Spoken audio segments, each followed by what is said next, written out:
penser aux gens de ne pas venir. Mais Dieu est bon. Amen. Amen. Dieu est bon et Seigneur nous fera énormément du bien ce soir. Regarde ton voisin, dis-lui, voisin, Jésus te fera du bien. Amen. Dis-lui, voisin, voisine, Jésus te fera du bien à travers l'enseignement. Jésus te fera du bien à travers l'enseignement. Et que tes écailles vont tomber. Et que tu vas recevoir quelque chose de particulier. Merci Jésus. Qui peut me rappeler les thèmes? Je pense que ce sont des thèmes qu'on a abordés il y a cela quelques mois ou quelques années. Ça revient pour mettre tout le monde dans le même sac. Amen, mais plus en profondeur. Quelqu'un peut me rappeler les thèmes? Ne regardez pas sur Internet, sur le flyer, ça. Les dons spirituels. Et la manifestation dans La manifestation dans les églises. Les dons, quoi? spirituelle. Les dons spirituels. Les dons dans les... La manifestation des dons spirituels dans l'église. Ok. Les dons spirituels et leur manifestation dans l'église.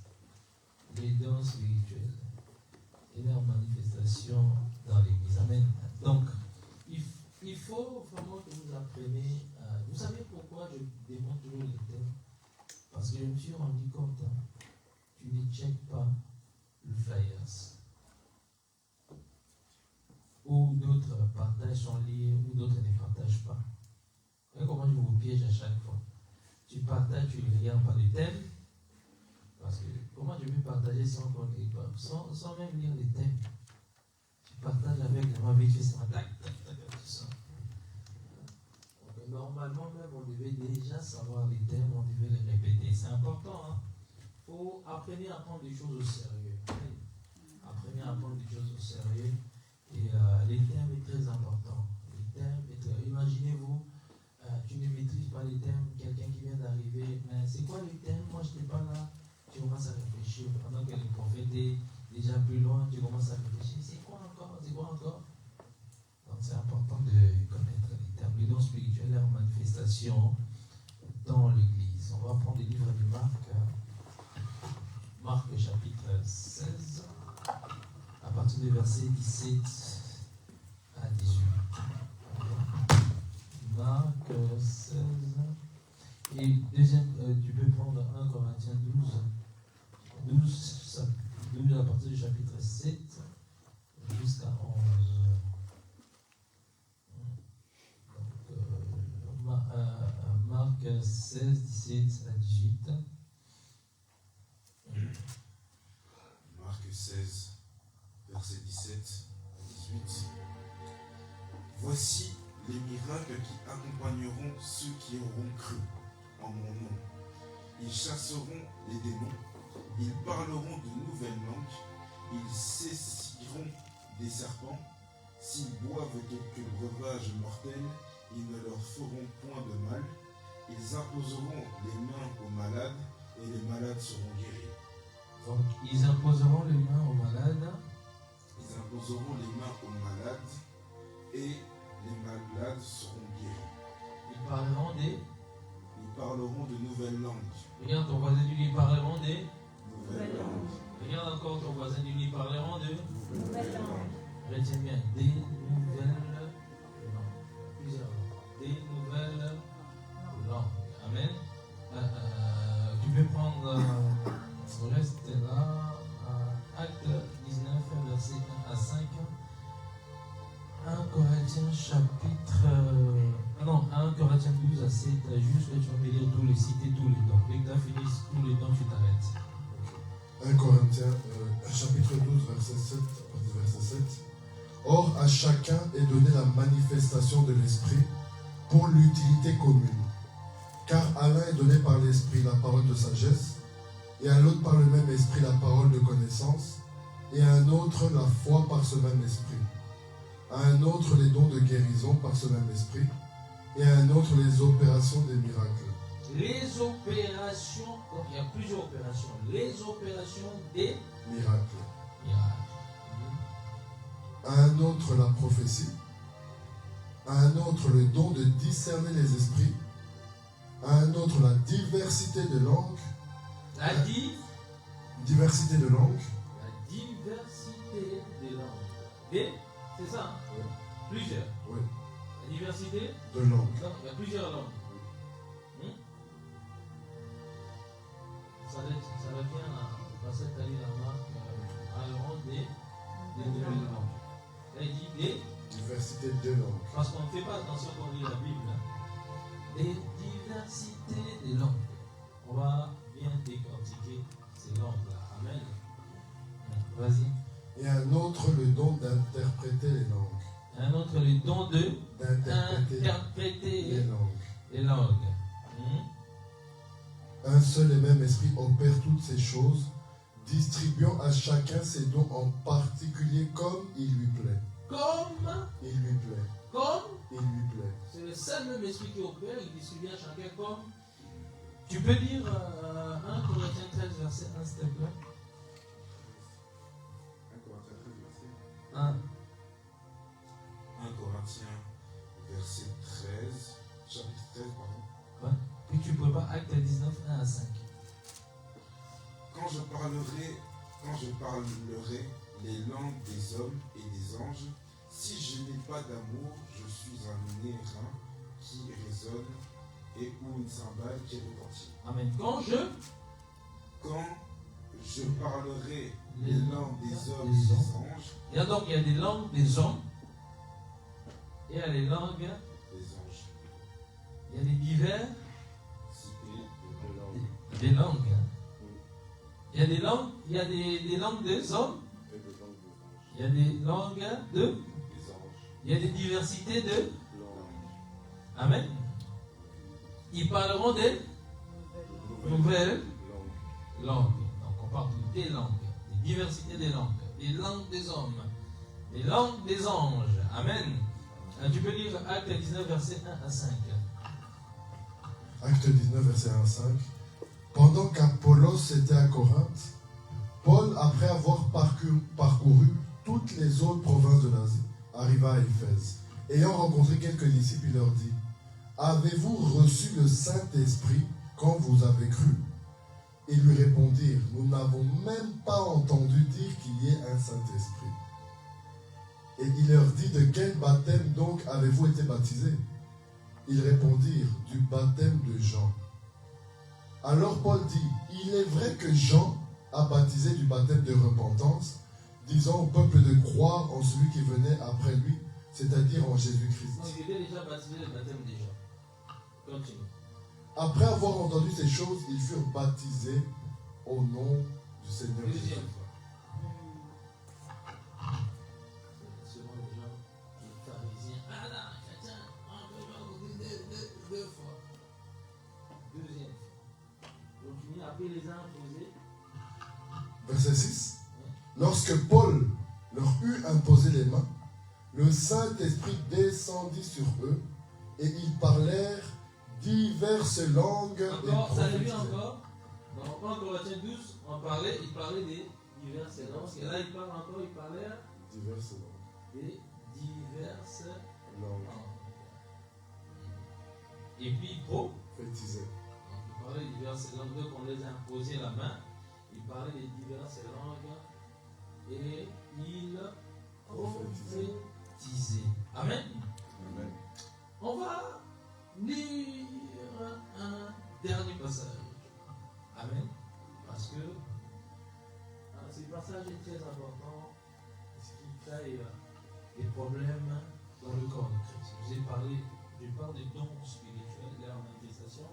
Mais je vais, si Dieu m'accorde le temps de toucher d'autres points. Mais aujourd'hui, j'aimerais bien parler dans le don spirituel. J'aimerais bien parler sur le don de parler en langue. Le don de parler en langue. Parce que c'est un don qui a créé beaucoup de problèmes dans les églises où il y a des gens même, on les a maltraités, qu'ils ici, on ne peut pas parler ça ici. On a dit qu'il faut se taire dans les assemblées. Il y a des personnes, quand ça monte, bloquent. Parce que le pasteur le regarde, parce que le frère le regarde, va. Quand il regarde le frère, il va dire, lui, là, il se prend pour un trop spirituel ou tétesse. Et beaucoup de chrétiens qui ont quitté des églises charismatiques, églises où il y avait le mouvement du Saint-Esprit, se retrouvent dans une église où les pasteurs prennent que ça comme verset, ce chapitre, sans remettre des choses dans son contexte, où à quelle église que Paul parle.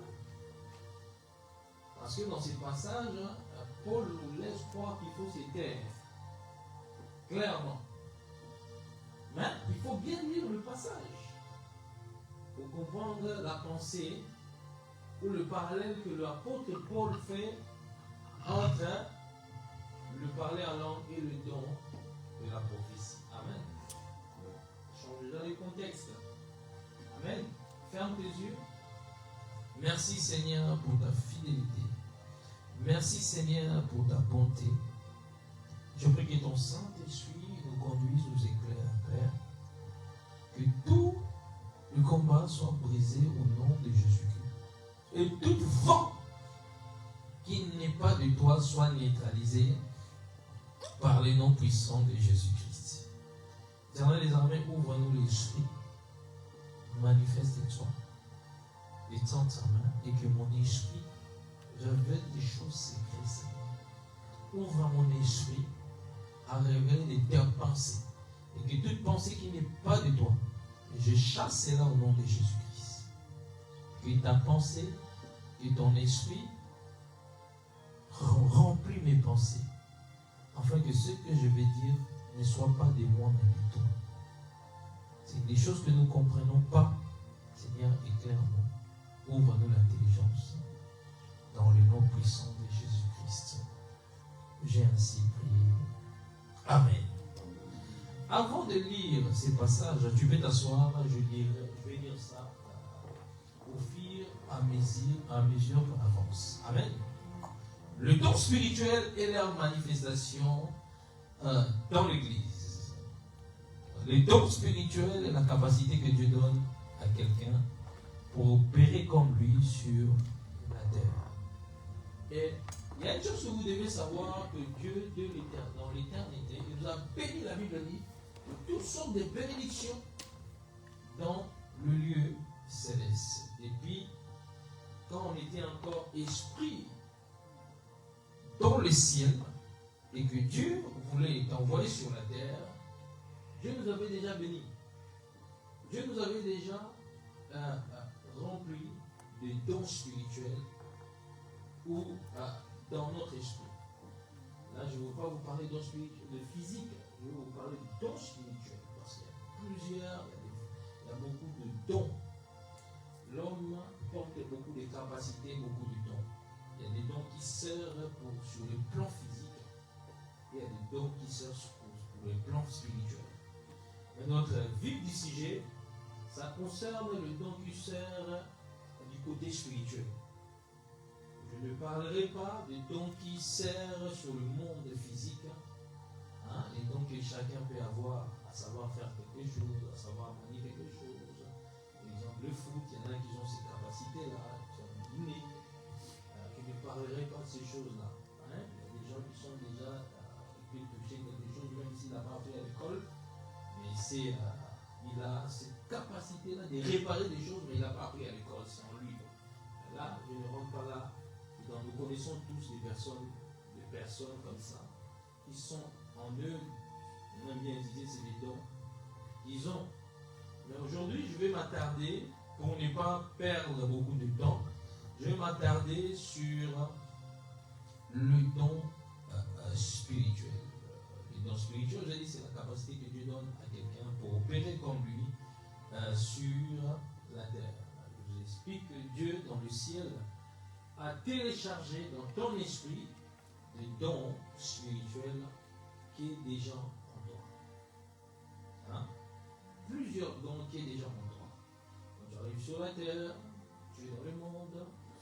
dons-là sont étouffés. Ces dons-là sont étouffés. Regardez qu'est-ce qui se passe. C'est quand tu reviens au Jésus-Christ, maintenant c'est le Saint-Esprit qui t'aide. Comment je peux dire qui t'aide à développer ou qui te redonne ça en quelque sorte. Parce que c'est déjà ton esprit. Hein? Il faut seulement un élément déclencheur. Il faut pour activer cela. Exemple, méditer la Bible, prier beaucoup, marcher dans la sanctification, dans la crainte de Dieu, demander, on vous donnera, prier. Ce sont des capacités qui s'activent au fur et à mesure. Des personnes qui ont activé certains dons spirituels seulement en cherchant Dieu sans même demander. Dieu les a fait grâce de les avoir activé cela sans même demander. Parce qu'il ignorait même certains dons. Il y a des gens qui ont eu des dons, par exemple des discernements, sans même forcément demander, parce que lui s'est concentré à un autre don, il priait un autre don, mais Dieu lui donne un autre don qu'il n'a pas demandé. Dieu l'active à travers le Saint-Esprit. Est-ce que quelqu'un est là? Amen. Donc, la Bible nous parle de voici les miracles qui accompagneront ceux qui ont crié à son nom, ils chasseront les démons, ils guériront les malades, ils parleront des langues. Alors, on parle déjà des langues. Ils parleront des langues. Il y a plusieurs types de langues. Et la première langue que je voulais parler ici, c'est une langue, c'est le premier type de langue, je vais citer deux. C'est qu'on appelle la zénolalie ou la zénoglossie. La zénolalie ou zénoglossie. Et souvent, beaucoup de chrétiens lisent la Bible dans Acte 2, quand on parle de la zénoglossie, tout simplement, ça se retrouve dans le livre des Actes 2. Le disciple était en train de prier. Le feu est descendu dans Acte 2. Et puis, ils ont commencé à parler des langues. Vous savez qu'on parle de diverses langues. Dans les diverses langues, il y a ce qu'on appelle la xénoglossie. Hein, dans Acte 2, ce n'est pas le langue qu'on parle souvent ici. Hein, la langue souvent qu'on parle au sein de l'Église, qu'on parle de la xénoglossie. Ça se trouve dans le livre des Actes 2. C'est pour cela qu'on dit quelque part plus bon, on dit que chacun attendait dans leur propre langue. C'est ça la xénoglossie. Exemple, je suis ici, je suis en train de parler chinois et que les gens dans la salle, s'il y avait des Turcs, il y avait des Arabes, il y avait des Marocains, il y avait des anglophones, mais moi je parle, je parle exemple la langue des Chinois, et tout le monde commence à comprendre. Tout le monde commence à comprendre. Je débarque en Russie, je prêche en lingala ou en néerlandais. Ils n'ont jamais écouté le néerlandais, mais ils comprennent ce que je suis en train de dire.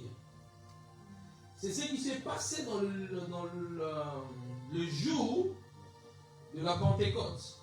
Parce que souvent, beaucoup de chrétiens confondent en fait. Le jour de la Pentecôte, ce n'est pas la langue que tu parles le matin, midi, soir, quand on se voit ici à l'église. Hein? Est-ce qu'on me comprend? Amen. Et que c'est pour cela, chacun pouvait le comprendre. C'est la Bible te parle de diverses langues. Hein? Quand on parle de diverses langues, ça veut dire qu'il n'y en a pas que un. Il y en a plusieurs langues. Donc, xénoglossie, ce sont des langues où ce sont des langues humaines. Je vous ai donné un exemple. Joël, il parle portugais. Moi, je n'ai jamais parlé portugais. Et que on comprend tout d'un coup cette langue-là. Ce sont des capacités dans le don spirituel que Dieu donne. Il y a aussi cette capacité-là que Dieu peut donner. Et souvent, beaucoup de prédicateurs ont expérimenté ça quand il y a un mouvement de l'onction fort. Vous savez, quand il y a une forte onction, même si tu parles pas la langue, hein, si le prédicateur prêche, s'il est onctionné, il prêche, où personne doit être sauvé, Dieu met dans la salle cette capacité-là, ces dons-là. Est-ce que tu es là? Amen. Est-ce que tu es là? Amen. Ne confondez pas le parler en langue qu'on parle à l'église et se parler en langue. Et c'est d'autres divers types de langues. Ne confondez pas ça. Parce qu'ils pensaient qu'ils étaient ivres. Hein? Et que quand ils étaient en train de parler les langues, il faut que je retrouve à lui, cherche-moi ces passages avec le 2. Actes chapitre 2, verset 1, 2, 3, 4, on va les lire.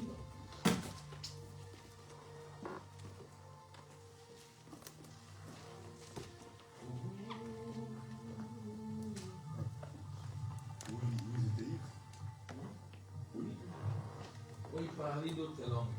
Ils étaient en train de prier. Ah oui, c'est acte 2, je pense, verset 6, à partir du verset 6. Acte 2, à partir du verset 6. Et ce bruit s'était répandu, une multitude vint ensemble et fut confondue de ce que chacun les entendait parler dans sa propre langue. Chacun Les entendait parler dans sa propre langue. Chacun les attendait qui a parlé. Dans sa propre langue. Mais il y avait plusieurs nations qui se réunissaient là. Donc eux, ils étaient dans la chambre haute, en train de prier. Je prends en partie de 1 jusqu'à 6. Et comme le jour de la Pentecôte s'accomplissait, ils étaient tous ensemble dans un même lieu. Tout à coup, il se fit un bruit du ciel, comme le bruit d'un vent qui souffle avec véhémence, et il remplit toute la maison où ils étaient assis.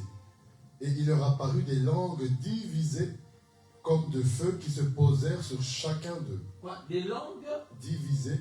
C'est Comme ça. On dit des langues. Il parlait quoi? des langues divisées. Oui. Des langues divisées comme du feu qui se posèrent sur chacun d'eux. Sur eux. C'est ça, alors ils ont reçu là. Ce don-là. Hein? La xénoglossie. Hein? Répète encore, ils ont. C'est fort, hein? Bon, on ne lit pas bien quand on lit la Bible. Hein? On saute, hein? La Bible est forte, hein? Vas-y, lis. Verset 3. Et il leur apparut des langues Langue, oui.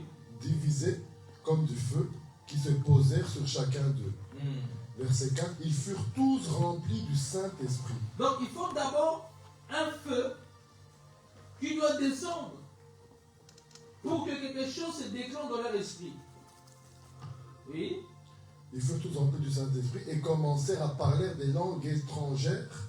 Et comme, oh my God, ils commençaient à parler Des langues étrangères. de langues étrangères. Vas-y. Selon que l'Esprit leur donnait de parler. Oui.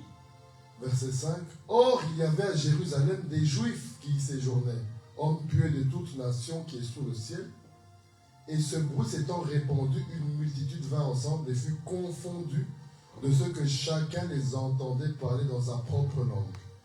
Ils en étaient donc tous surpris et s'en étonnaient, disant l'un à l'autre, voici, tous ceux-ci qui parlent, ne sont-ils pas Galiléens? Comment donc chacun de nous les entendons-nous parler la propre langue du pays où nous sommes nés? Ah. Répète. Comment donc chacun de nous, les entendons-nous parler la propre langue du pays où nous sommes nés? Ah, donc eux, je viens de la Perse, je viens de Mésopotamie, et ce sont des Juifs en train de parler parce que l'onction est descendue. Le don s'est déclenché, qui sont en train de parler, mais les gens autour, hein, qui venaient même de la Perse, qui venaient de l'Égypte, exemple, qui venaient de la Samarie, qui venaient de plusieurs, étaient choqués, étonnés comment ces gens-là, en quelque sorte, connaissent notre langue. Comment on peut comprendre ce qu'ils sont en train de dire? Je vais te dire une chose que, quand l'esprit est fort, première chose, c'est ce qu'il fait, c'est ça. Parce que beaucoup de gens pensent que ce passage-là est lié langue qu'on parle souvent. Les parents, non, ça n'a rien à voir. Ça n'a rien à voir. Parce que la Bible nous révèle qu'il y a des diversités des langues. Si on limite ces passages, alors quand on parle de diversité des langues, vous pensez que c'est seulement ce qu'on quand on est en train de faire shabba. Vous pensez il n'y a que ça? Dieu est tellement riche dans ses capacités et dans ses dons spirituellement. Prière que Dieu te donne cette capacité au nom de Jésus. Amen. Et que même si tu arrives dans un pays où on parle arabe, Amen. mais tu puisses parler en arabe. Amen. Yes. Que tu débarques dans un pays Yes, yes. où tu ne sais pas demander en mandarin, tu ne sais pas demander le chemin. Tu commences à parler à cause le feu du Saint-Esprit. Amen. Et quand tu invites quelque part, tu prends le micro, tu dois faire une conférence. Mais l'interprète est malade. On t'a payé les billets. On t'a ramené dans un pays comme le Pakistan. Hein? L'interprète, on t'appelle l'interprète est malade. Personne ne parle notre langue. Ta langue. Qu'est-ce que tu fais? On t'a payé les billets. On t'a payé l'argent. Tout. Tu devais faire une conférence. J'ai dit, Seigneur, ouvre-moi l'esprit.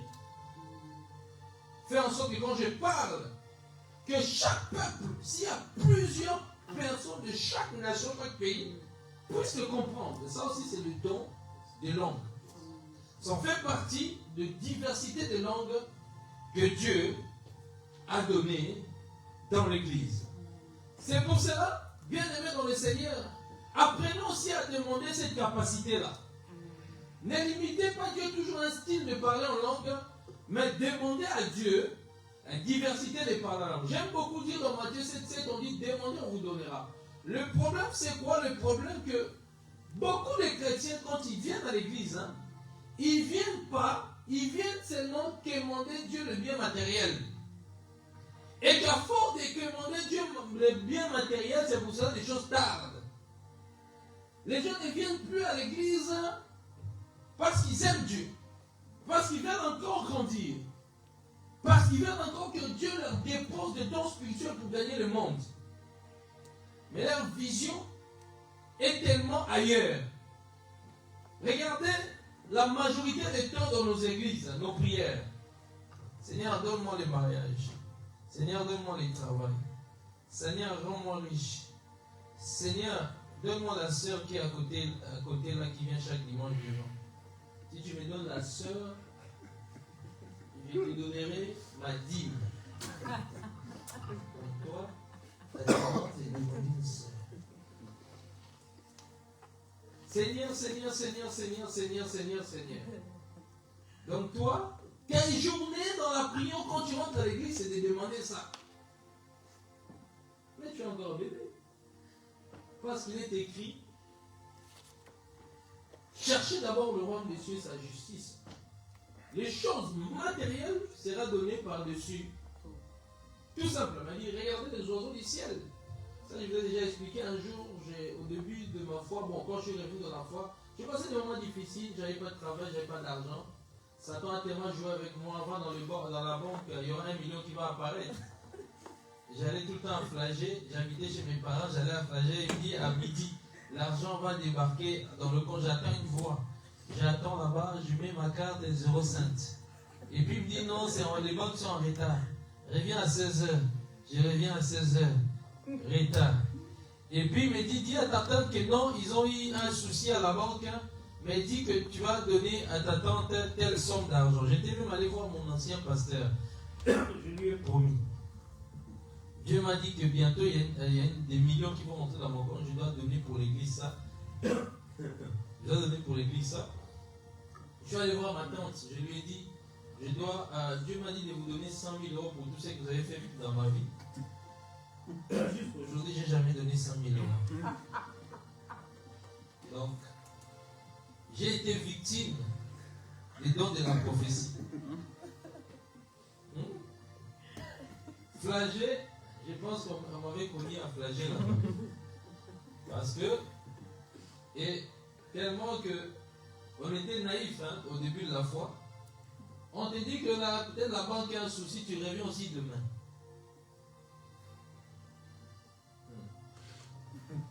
Que Dieu nous aide, amen. C'est pour cela, c'est très important, étant que les enfants de Dieu, quand vous venez au culte, hein, venez chercher Dieu.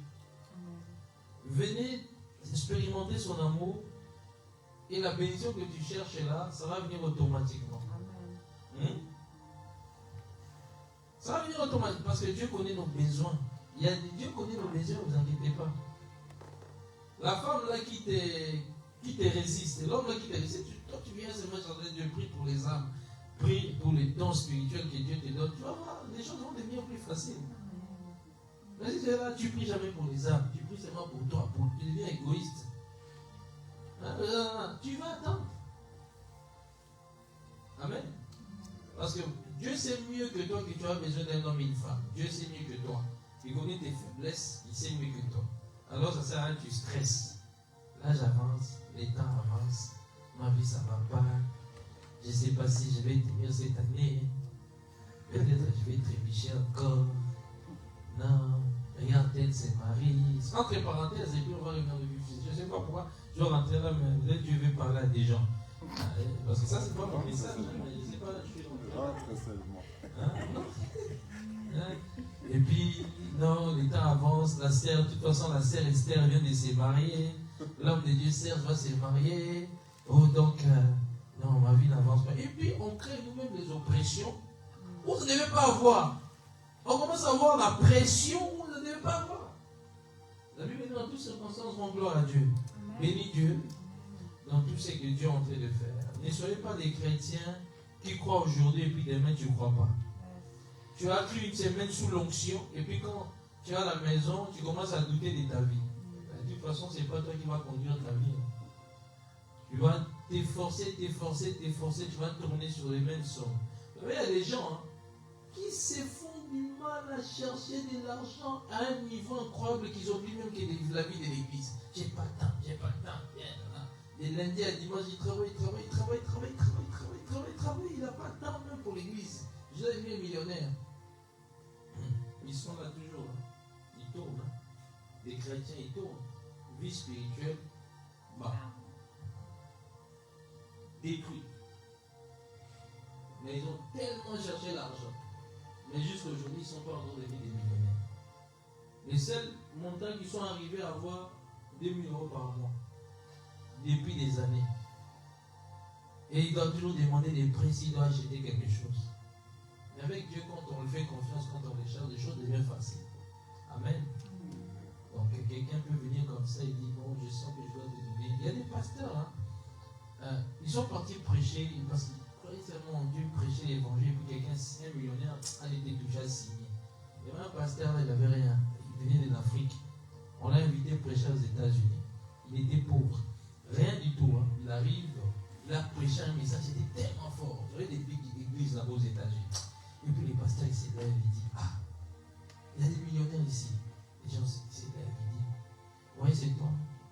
Il a quitté l'Afrique, il a rien, il dort dans un petit truc. J'ai besoin de 5 millionnaires qui vont lui donner 1 million. 5 personnes vont lever. Et puis là, sa vie a changé. Parce que l'homme a toujours fait confiance à Dieu. Amen. Je ferme la parenthèse. Alors, ne viens pas à l'église pour le bien matériel. Viens chercher Dieu parce que tu as envie de le connaître plus, de le plus, de le retrouver quand tu reviens. Parce que cette terre, cette vie va passer. Amen. Donc, je vais voir si vous me suivez. J'étais où? Je parlais de quoi?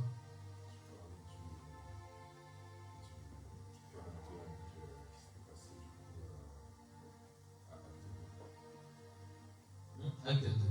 Oui, je disais quoi?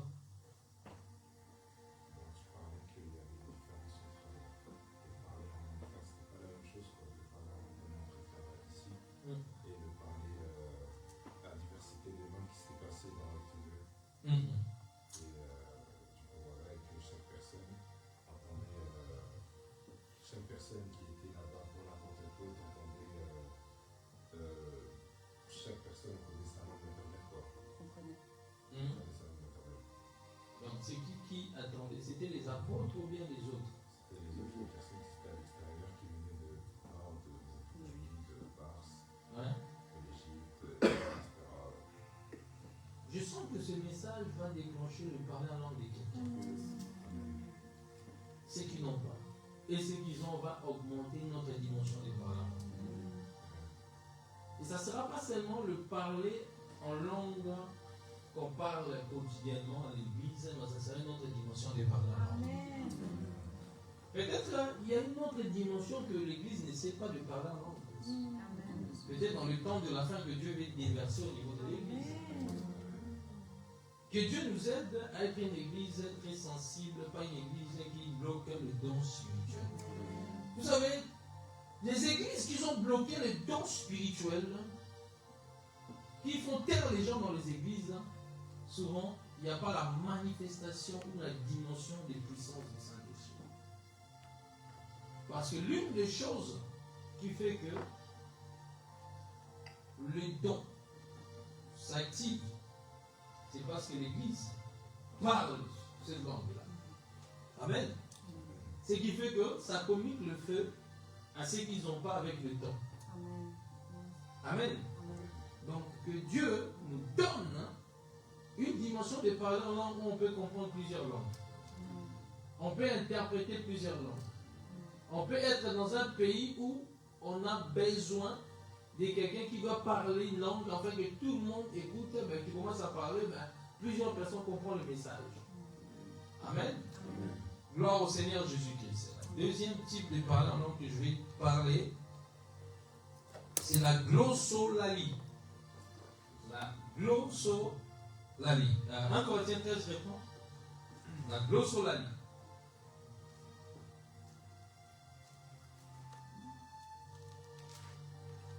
À partir du verset 1. Et tu vas prendre 1 Corinthiens, après tu prends 1 Corinthiens 14, verset 4. La glossolalie. 1 Corinthiens chapitre 13 verset 1. Quand je parlerai les langues des hommes et des anges, si je n'ai pas l'amour, je suis un airain qui résonne ou une cymbale qui retentit. Quand je parlerai les langues des hommes et des anges. Oui, ça c'est les langues des hommes. Les langues des hommes, c'est quoi? Quelqu'un peut me citer les langues des hommes? Le français. Non, non, les langues des hommes. C'est Le français, l'anglais, l'arabe, le lingala, lingala, mandarin, néerlandais, ça ce sont des langues des hommes. Quand je parlerai les langues des hommes, nous sommes les hommes, nous avons nos langues. Amen. Amen. Et ça rajoute et des anges. Et les anges. Donc les langues des hommes et des anges. Ça, je suis en train de parler les langues des hommes. Français. Après, il ajoute pas seulement les langues des hommes, mais il dit les langues des anges. Là, ça commence notre truc. La glossolalie. La glossolalie. Vas-y, 1 Corinthiens 14, verset 4. 1 Corinthiens 14, verset 4. Celui qui parle une langue inconnue s'édifie lui-même, mais celui qui prophétise édifie l'Église. Celui qui parle une langue inconnue s'édifie lui-même, mais celui qui prophétise édifie l'Église. Celui qui prophétise édifie l'Église. Maintenant, nous allons, avant de développer la glossolalie, nous allons prendre, on va dire, mot à mot, 1 Corinthiens chapitre 14. Il faut savoir que Paul recadre ou écrit une lettre à cette église, ou une église où il y avait beaucoup d'immoralité sexuelle. Hein? Immoralité sexuelle, ou à quel point des gens couchaient avec la femme de leur papa. Ils faisaient des choses même chez les païens, même Paul lui dit, ça ne se fait pas. Parce que c'était une église qui était remplie de dons spirituels. Hein? Une église qui est remplie de quoi? De dons spirituels. C'est pour cela, dans ces passages, dans les chapitres, on te parle de dons spirituels. Tu vois, dans le même chapitre, on te dit les langues des hommes, les langues des anges. Hein, c'est un don spirituel des langues des anges. On te parle dans 1 Corinthiens chapitre 12, verset 10, on te parle, à l'un a donné les dons de la parole de foi, parole de sagesse, les dons des miracles. Ce sont cette église qui bénéficiait de ces capacités-là. Ils avaient l'onction. Ils avaient beaucoup de dons. Ils avaient développé une dimension de dons très élevée.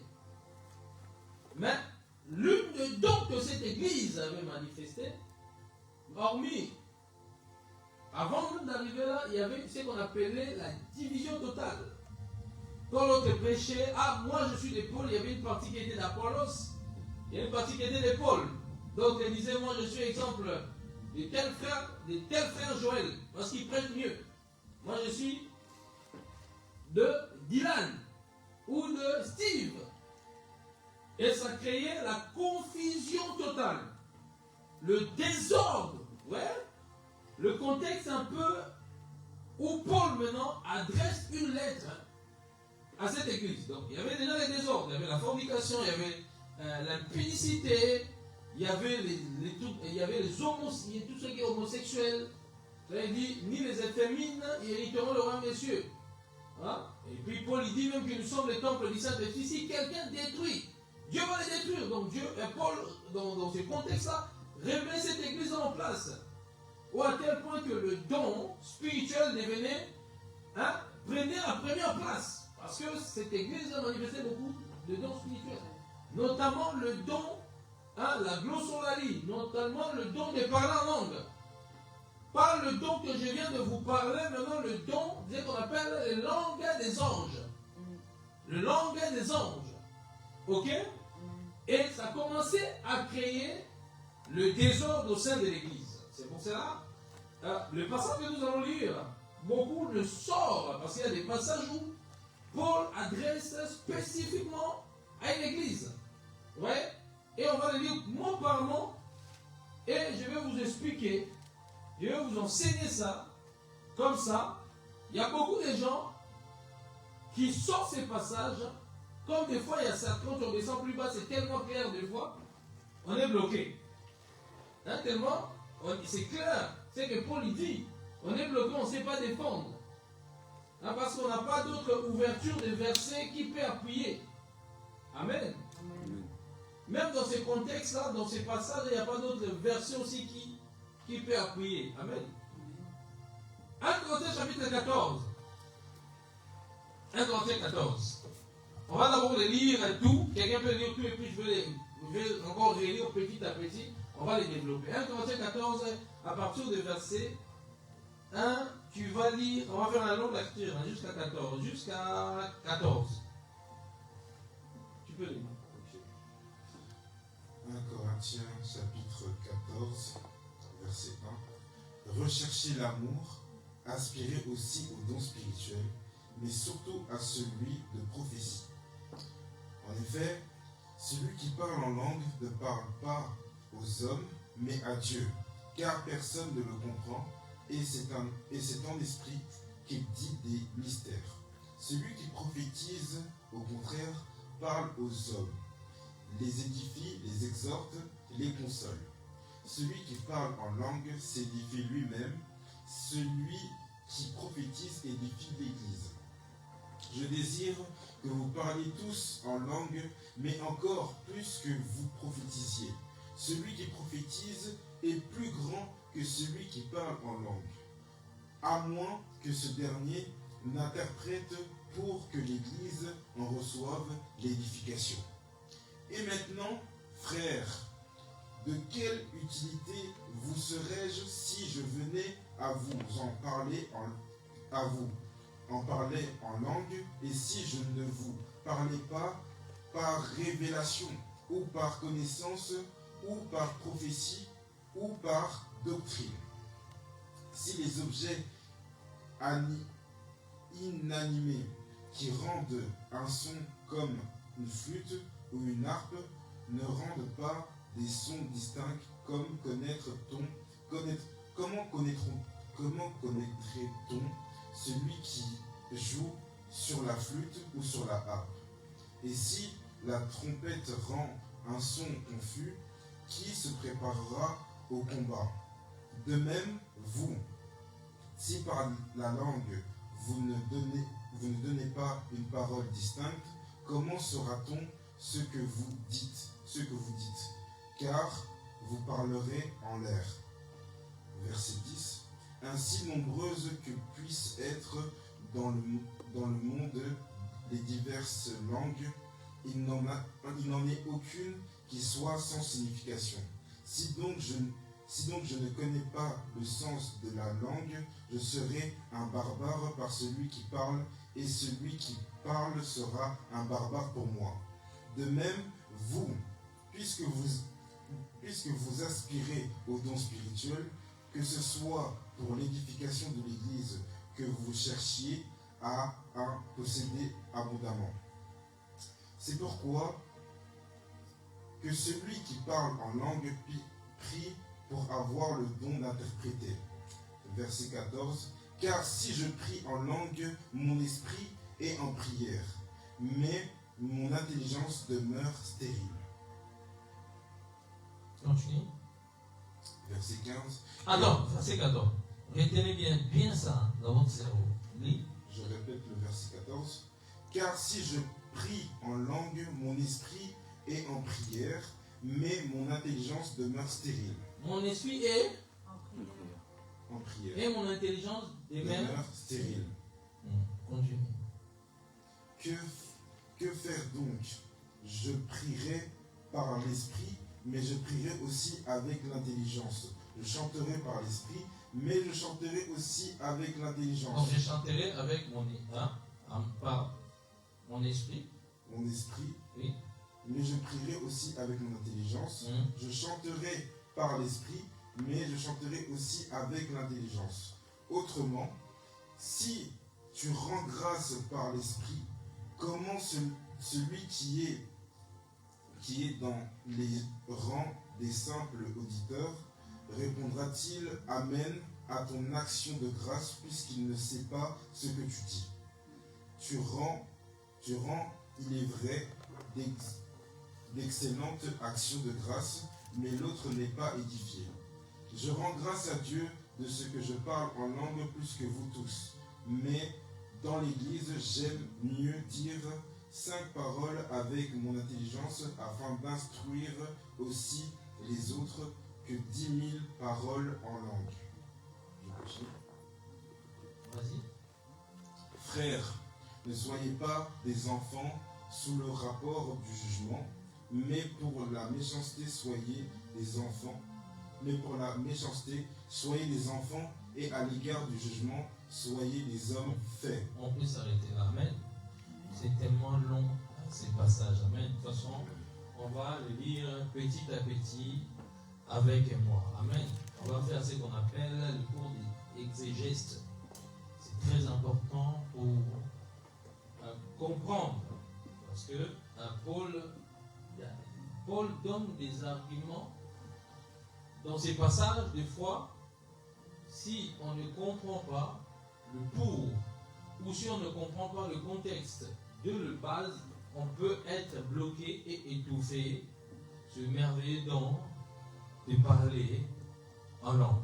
C'est pour cela aujourd'hui, dans certaines églises, on ne peut pas parler en langue. Dans certaines églises, on ne peut pas toucher ces sujets-là parce qu'on te dira, il faut se taire. D'autres, ils vont te toucher. Hey, tu crée les désordres parce que dans le même passage on dit que Dieu est un Dieu. Dieu n'est pas un Dieu de désordre, mais c'est un Dieu d'ordre et Dieu de paix. Parce que souvent on se limite seulement Dieu est un Dieu d'ordre.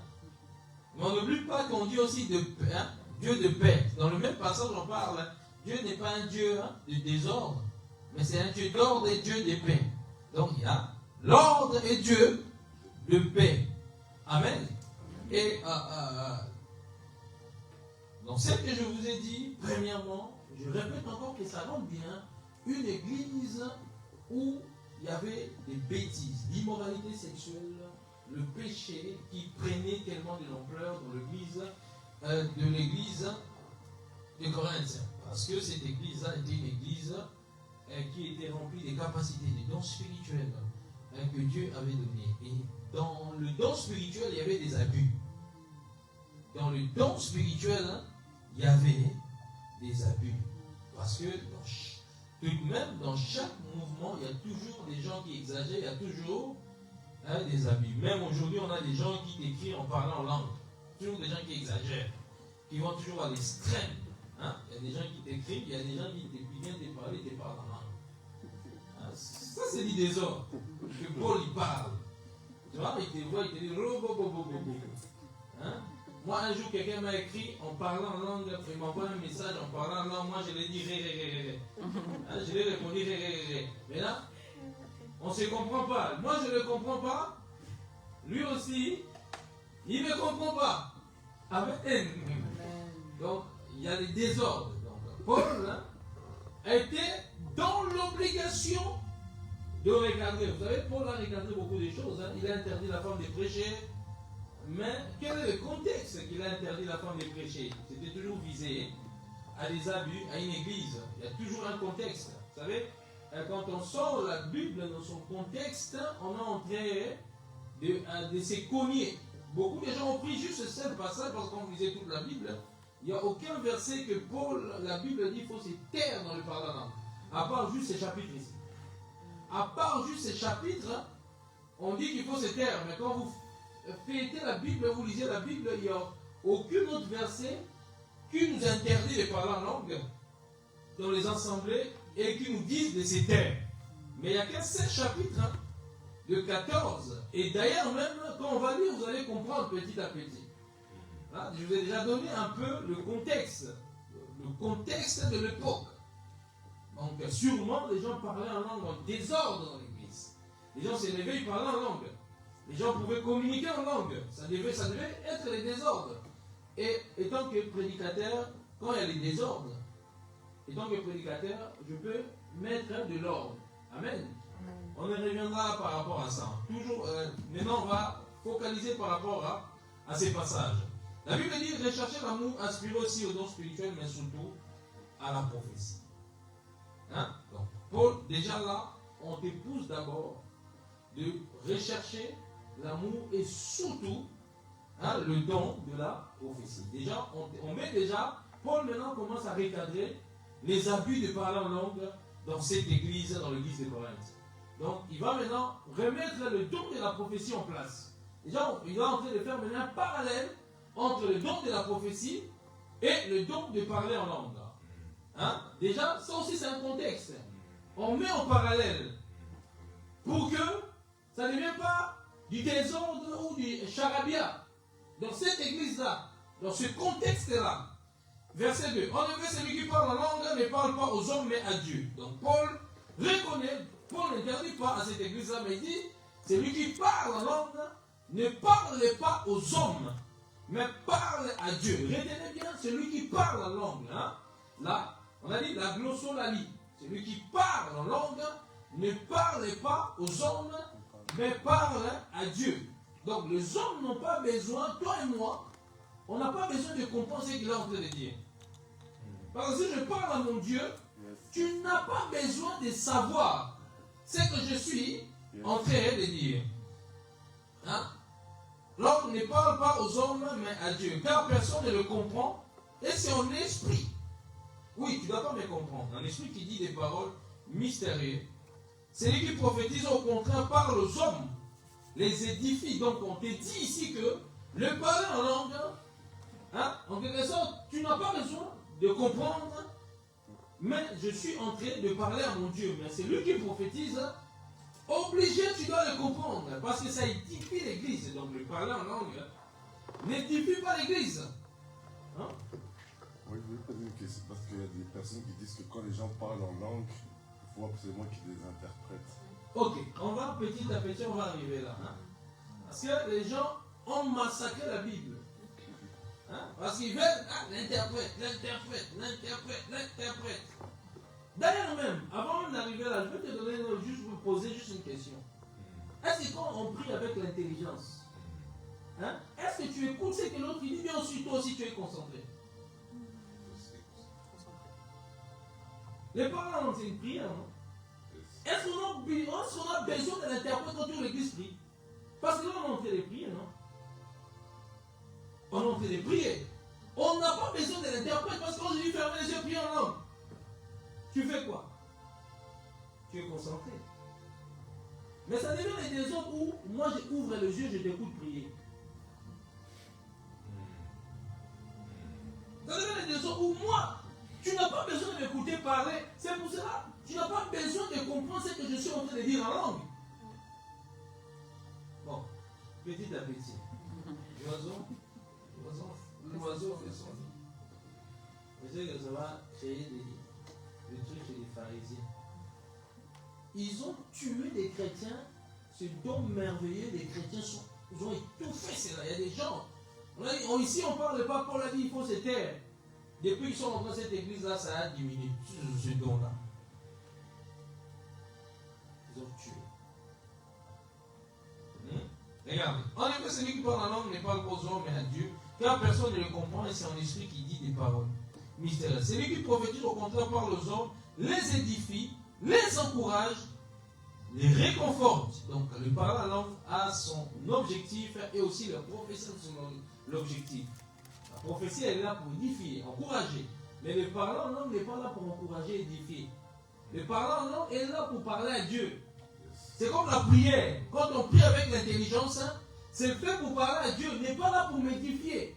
Quand on prie, tous en même temps ici, même si on commence à prier avec l'intelligence, on est là pour s'édifier personnellement et entre toi et Dieu. C'est pour ça qu'on dit, quand tu veux prier, rentre dans ta chambre.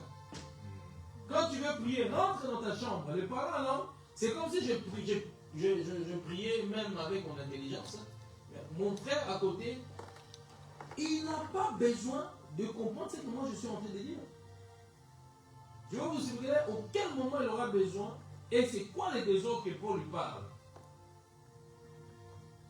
C'est lui, verset 4, c'est lui qui parle en langue s'édifie lui-même. Voilà.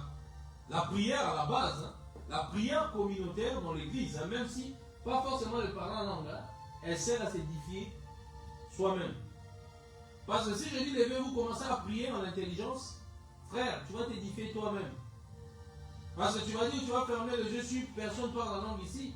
Tu vas remarquer que tu vas prier, tu vas demander des choses pour toi. Oh Dieu de gloire, change ma vie. Est-ce que moi j'ai besoin d'écouter ta prière? Moi aussi je suis concentré en prière. Toi peut-être tu dis, oh Dieu change ma vie. On te dit, oh Seigneur, je suis trop attaqué. Est-ce que ce moment-là vraiment j'ai besoin de comprendre si un ami en train de dire Seigneur, oh Seigneur, change ma vie. Moi je m'en fous de sa prière. Moi aussi j'ai mes besoins. Moi aussi j'ai mes envies. Pourquoi je dois? Pourquoi se donner des désordres? Maintenant on parle en langue.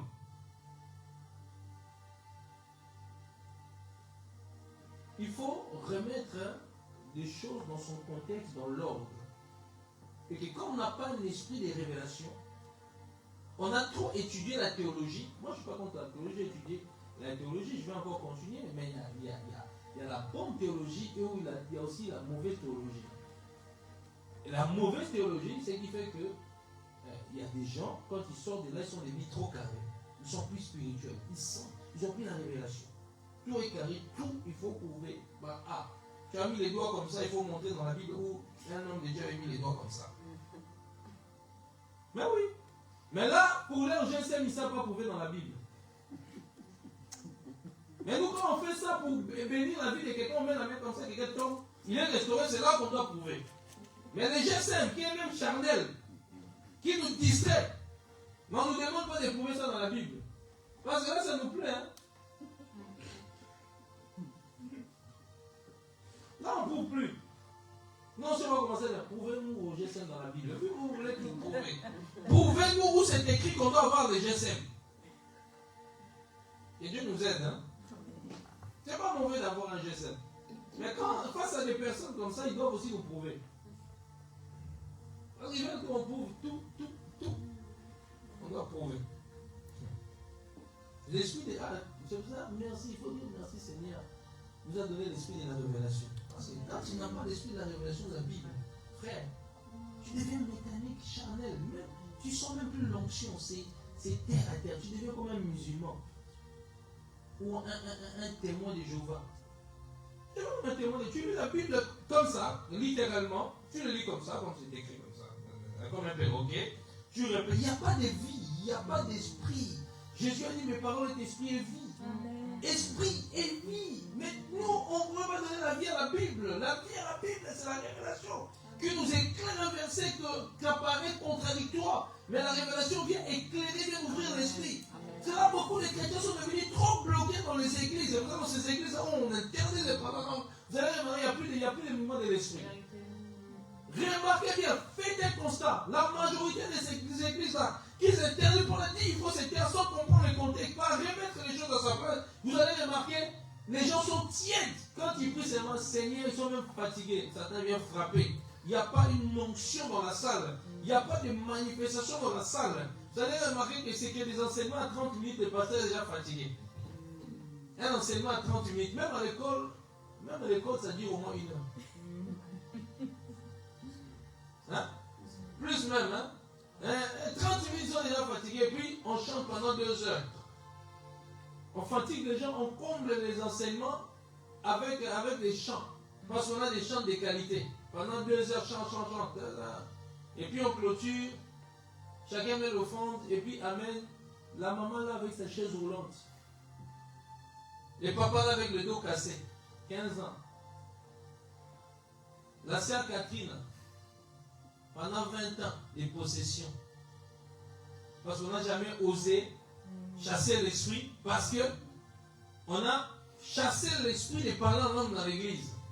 C'est ça qui active souvent l'onction. Parce que quand le corps est lourd, on vient du travail, le corps est lourd. Vous savez, quand vous avez commencé à parler, on commence à monter vite. Hein. Mais quand le corps est fatigué, lourd, spirituellement, quand on dit plus en esprit, toi, tu vois, tu changes même des mots. Non? Quand le fait que tu changes des mots, tu crées même la lourdeur. Mais quand tu commences à monter en esprit, ça crée quelque chose.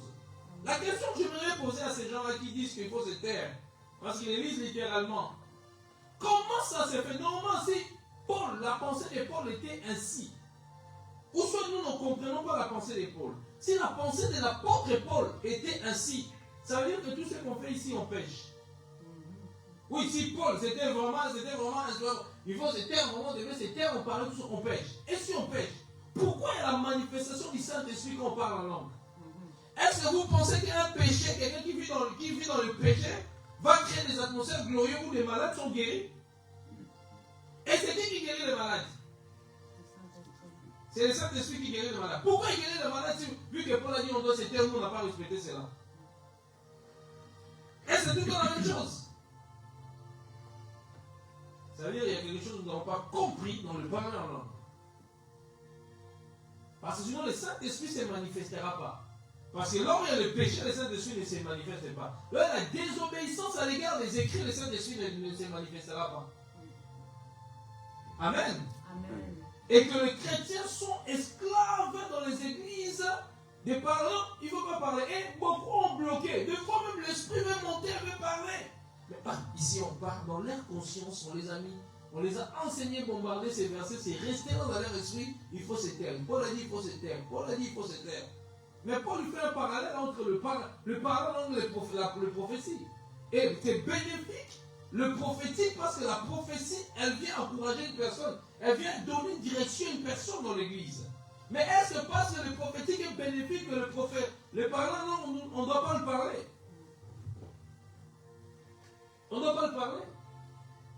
En quoi aussi le prier avec l'intelligence est bénéfique par rapport à la prophétie? Parce que le prier aussi avec notre intelligence quand on prie, c'est personnel. Hein? C'est personnel. On prie, c'est personnel. Je n'ai pas besoin de t'écouter, Steve, mon frère Steve, prier. Si je dis fermer les yeux, si je dis fermer les yeux, commencez à prier avec votre intelligence. Celui-là qui va écouter, il rentre déjà dans l'administration. Vous avez remarqué? Faites le preuve. Je ne parle pas des paroles en langue. Si on commence tous à prier ici avec l'intelligence, Seigneur, nous t'adore, tout le monde prie, tout le monde est concentré. S'il y en a un qui veut écouter l'autre, automatiquement il descend dans la chair. Comment ça se fait? Parce que la prière en groupe, c'est pas fait pour que l'autre écoute ce que toi tu pries. Est fait pour élever un seul nom, est fait pour se concentrer au roi des rois. Après, maintenant, comme on dit, les prières individuelles. Hein, je dis, frère, je lève la voix. Là, nous, on écoute. C'est le même avec les paroles en langue. Quand on prie comme ça, tous en langue comme ça, quand on prie tous en langue comme ça, tu n'as pas besoin de savoir qu'est-ce que je suis en train de dire. Tu n'as pas besoin d'avoir l'interprète parce que sinon, si on commence à prier, c'est comme je vous ai donné l'image, l'exemple de prier avec l'intelligence, c'est la même chose. C'est juste que l'autre, c'est les langues des anges, l'autre, c'est avec notre intelligence. Les langues des hommes. Ouais? La prière avec, le prière en langue, c'est les langues des anges. Que nous prions tous. Hein? Quand on prie comme ça, notre esprit est stérile. Si notre esprit est stérile, c'est-à-dire que notre esprit est connecté dans une autre dimension. Et si notre esprit est connecté dans notre dimension, normalement, mon frère qui est là, c'est qui prie la même chose, il est connecté dans notre dimension. Je l'ai connecté dans notre dimension. Elle est connectée dans notre dimension. Si je suis connecté dans une autre dimension, je n'ai pas besoin, mes oreilles sont déjà bouchées, je suis dans un état spirituel. Je n'ai pas besoin d'écouter ce que les autres disent. Est-ce qu'on me comprend? À ce moment-là, je n'ai pas besoin. Ce n'est pas le désordre parce que alors quand on prie avec l'intelligence aussi, c'est le désordre. Parce que tout le monde dit, Seigneur, désolé, j'envoie le feu. L'autre dit, viens ici, Seigneur, descends le Saint-Esprit. L'autre dit, j'envoie le feu. L'autre, je bombarde là-bas. L'autre, hein? Charnellement, on peut dire aussi c'est le désordre. Hein? Parce que tous sont pareils. Chacun envoie, prie. Ça peut aussi apparaître le désordre. Mais pour nous, ce n'est pas le désordre. C'est poussé par l'esprit. Paul dit, si je disais, vous parlez tous en langue, mais encore plus que vous prophétisez. Paul, il remet encore dans cette église-là de Corinthe, la prophétie en avant. Hein? Parce que, à cause du désordre, parce que, imaginez-vous, mettons-vous à la place de Paul. S'il y a des désordres ici dans l'armée céleste, exemple, je suis Paul. Il y a des désordres, les filles commencent à s'habiller d'une manière bizarre. Hein? Toutes les filles dans l'église s'habillent sexy, les hommes tombent. Mais j'ai le droit de dire à partir d'aujourd'hui que tout le monde s'habille en robe pour éviter des abus. Est-ce que ça veut dire que ICC là-bas, les gens aussi doivent s'habiller en robe? Mais c'est ça qui se passe ici. Est-ce qu'on comprend? Quand Paul dit qu'il faut se taire, il y a un désordre au sein de cette église. Et dans cette église, il y a un désordre.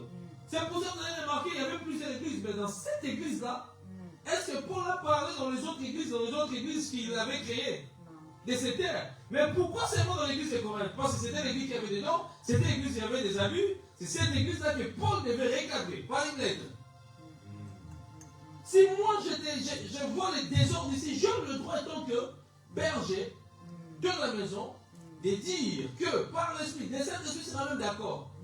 Pour que les choses soient dans la sanctification, il n'y aura plus ça.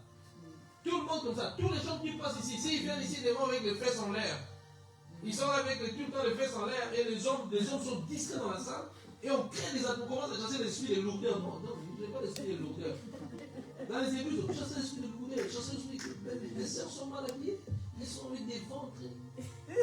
Les grosses fesses là, tout le monde regarde, tous les hommes pervers, ils sont en train de regarder. Nous, quand on était, comme on allait à l'église à l'époque, on était des pervers, on aimait trop les femmes. On était toujours derrière, regarder les fesses des femmes. Maintenant, qu'est-ce qu'on commence à chercher l'esprit de lourdeur? Non! L'esprit de lourdeur, il faut regarder les gens comment ils doivent être. Amen. Mais c'était comme ça. Ouais, chasser. Maintenant, j'ai le droit de dire, à partir d'aujourd'hui, toutes les femmes doivent s'habiller décemment. Tous les hommes, hein, ils montrent leurs muscles. Hein? Hein, il veut montrer les abdos, qu'il est musclé. Et tous les hommes musclés pour séduire les hommes. J'ai le droit de dire non, à partir d'aujourd'hui, toute l'église, et habillez-vous correctement. Maintenant, est-ce que ICC c'est leur problème? Ou bien l'église est si c'est Jean-Baptiste. Est-ce que eux aussi doivent respecter ça? Non. Ouais. Ils ne sont pas obligés de respecter ça.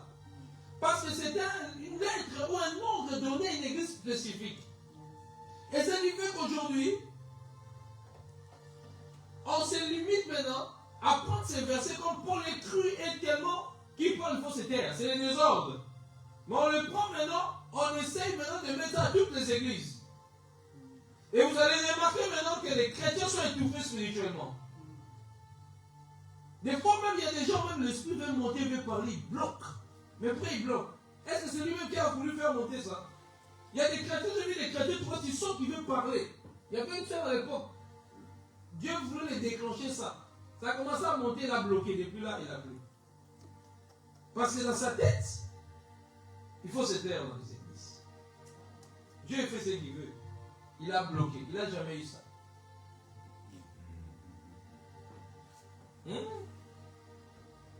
On est au verset 6. Il dit, verset 5. Je désire que vous parlez tous en langue. Je désire tous vous parler en langue, mais toujours en remettant l'ordre, mais encore plus que vous prophétisez. Parce qu'il sait que dans cette église-là, si vous prophétisez, au moins les gens vont comprendre. C'est lui qui prophétise est plus important que celui qui parle en langue. Donc Paul dit que celui qui va prophétiser est plus important à celui qui parle en langue. À mon avis, c'était une église qui pensait qu'il parlait en langue, c'était au-dessus, c'était l'extrême. Et je suis sûr que si Paul est arrivé là, je suis sûr que les gens, comme je vous ai dit au début, les gens parlaient en langue même comme ça. Et c'est vrai. Je suis sûr que les gens commençaient à parler en langue comme ça. À la fin de culte, vous parlez en langue. Il y a des gens comme ça. Et qui te finit par la langue. J'ai vu même un prédicateur là, entre deux, il parle en langue. L'autre dit, l'autre dit, l'autre dit, l'autre dit, ça c'est le désordre. Et vous parlez tous en langue, mais encore plus que vous prophétisez. Celui qui prophétise est plus important, c'est celui qui parle en langue. Au moins que ces derniers l'interprètent pour que l'Église reçoive une édification. Donc, il dit, à moins que ces derniers l'interprètent pour que l'Église reçoive une édification. Mais regardez, je vais vous expliquer un désordre. Quand on parle tous en langue comme ça, je dis, levez-vous, parlez en langue. On rentre dans une intimité de prière. Mais là, si je suis en train de parler, quelqu'un comme ça dans la chair, il commence à parler en langue, vous allez bien le désordre. Je suis en train d'enseigner comme ça. Si ce n'est pas conduit par l'esprit, comme ça, pendant que je parle, on va faire un test, viens ici. Tu vas parler fort des mots en langue que tu vas dire comme ça. Vous voyez le bien-aimé dans le Seigneur, toi tu parles en même temps. Vous voyez le bien-aimé dans le Seigneur, tu vois les chemins, tu vois, Jésus qui crée les chemins, ça crée quoi? C'est ça que Paul parle. Est-ce qu'on comprend?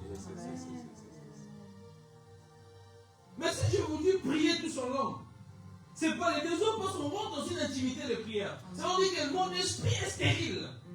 Là, on est en train de prier parce que là, chacun est concentré à chercher Dieu. Amen.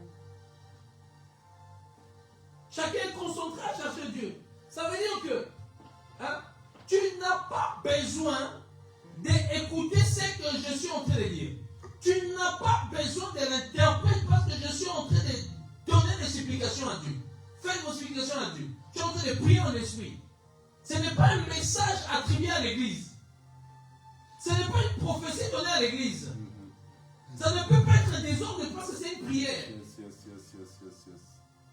Est-ce qu'on comprend? C'est une prière que je suis en train d'adresser au Seigneur. Comme je vous ai dit dès le départ, si on prie tous avec l'intelligence à la vie, même si on prie tous en langue. Parce que je n'ai pas, Dylan n'a pas besoin d'écouter ce que je suis en train de dire en langue. En plus, celui qui parle en langue, il dit des mystères, personne ne comprend. Celui-là qui parle en langue, parle pas aux hommes, à Dieu, c'est normal. Même la prière, bon. Prenons l'exemple, celui-là qui parle, si on dit prier avec l'intelligence, on parle à qui? Est-ce à nous, aux hommes? À Dieu. Mais pourquoi on a besoin de l'interprète? Pour faire quoi? Donc, ça veut dire que... Ah non, ils ont interprété ce qu'il dit. Ça veut dire que si je commence à me concentrer à ce que tu dis, tout le monde dit, je suis moi-même distrait. Si chaque personne devait commencer à se concentrer à plusieurs personnes, si par exemple on est à 100, plusieurs personnes qui parlent la langue, commencer à se concentrer à la prière, ça veut dire que c'est ça les désordres même, c'est ça même la distraction.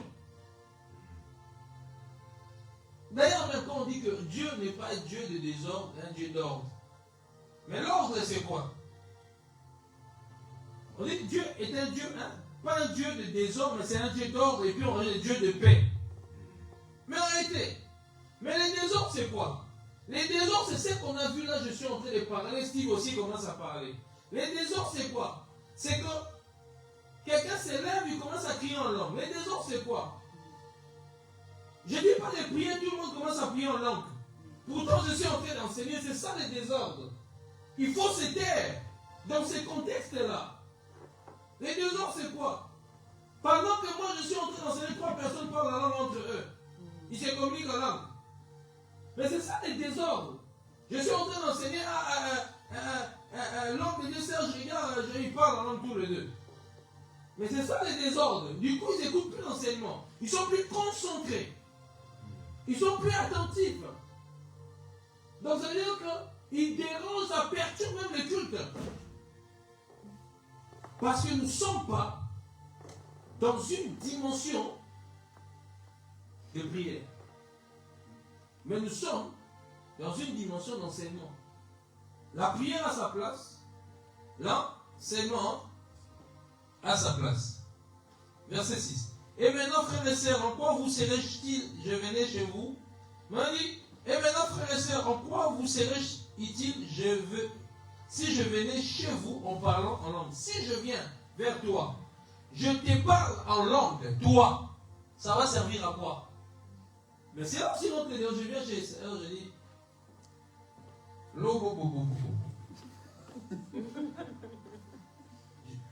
est-ce que tu as compris ce que j'ai dit? Si un païen dit, mais il est fou. Si un non-croyant là, il va dire que lui, il est malade. Donc il faut l'enfermer. Hein? Dans un centre psychiatrique. L'enfer. Si tu vas dehors devant la police, là-bas, ouais, des fois je vois des chrétiens dehors même, ils parlent là. Ça, c'est les désordres. Là, mais là, les païens regardent, ils sont bien. C'est du charabia.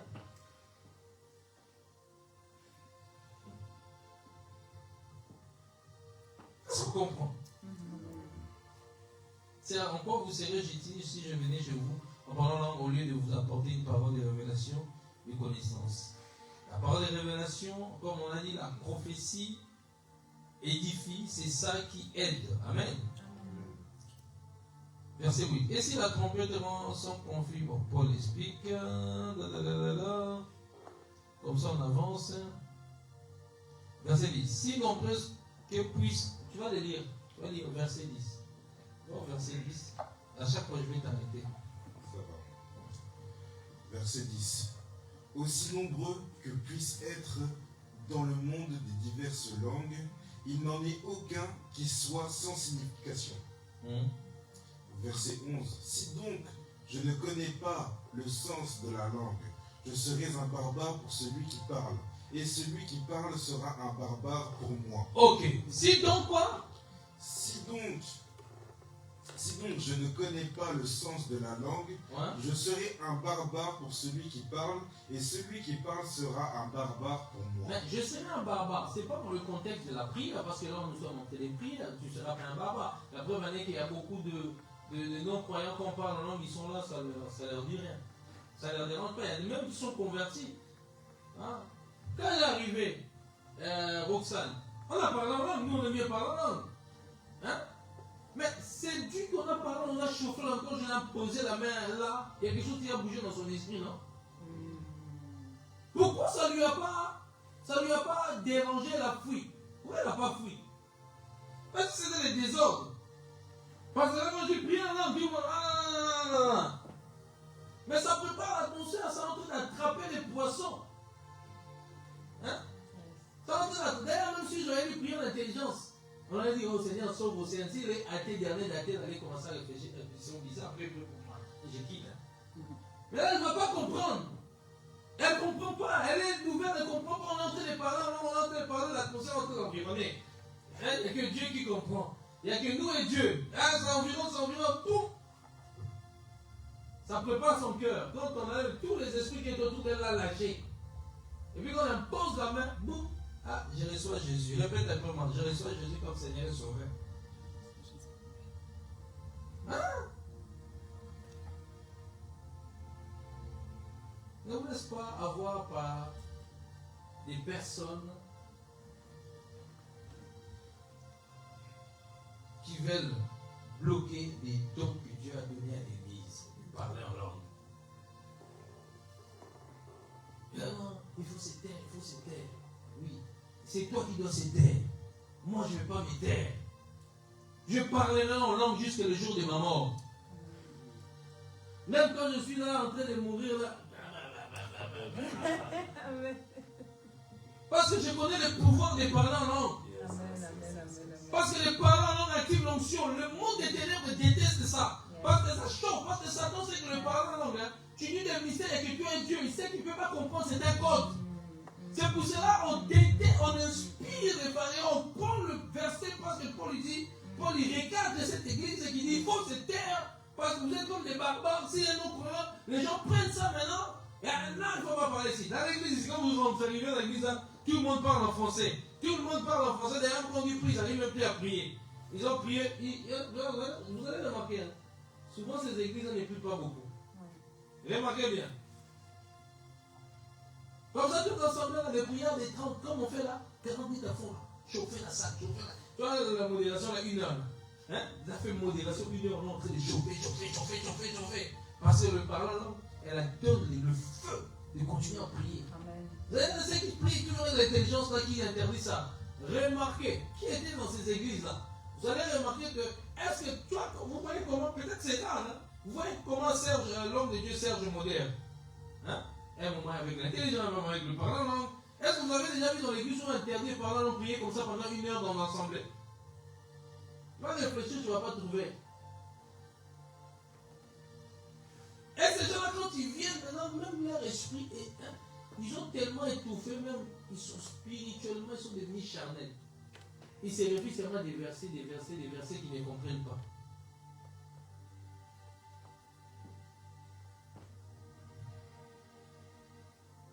Continue. Verset 12. De même vous, puisque vous aspirez aux dons spirituels, que ce soit pour l'édification de l'Église, que vous cherchiez à en posséder abondamment. Verset 13. C'est pourquoi celui qui parle en langue prie pour avoir le don d'interpréter. Car si je prie en langue, mon esprit est en prière. Attends. Car si je prie en langue, mon esprit est en prière. Ouais, mon esprit est en prière, oui. Mais mon intelligence demeure stérile. Donc, ouais. Attends, stop. Si je prie en langue, mon esprit. Si je prie en langue, mon esprit est en prière, mais mon intelligence demeure stérile. Donc, c'est-à-dire tout simplement, quand je vais prier en langue, mon esprit est en prière. Si je suis en prière, je répète encore, je n'ai pas besoin que Dylan attend ce que je suis en train de dire. Dylan, si aussi il est en prière en langue, son esprit est en prière, n'a pas besoin de comprendre ce que l'homme de Dieu Serge dit. Est-ce que quand on prie en langue, est-ce que vraiment à moins que c'est seulement des gens qui sont distraits, qui ont des yeux comme les hiboux. Quand on prie, ces yeux parcourent la terre. Ils sont en train de regarder dans la salle. On dit fermez les yeux, priez. Ils sont là, ils ouvrent les yeux, peut-être ma femme sera là. Ils ouvrent les yeux, ils ouvrent le gros yeux comme ça, ils regardent. Il y a des gens comme ça. Quand on dit priez, il est là, il regarde. Priez, il regarde. Tu regardes de quoi? Ferme un peu tes yeux, tu regardes de quoi?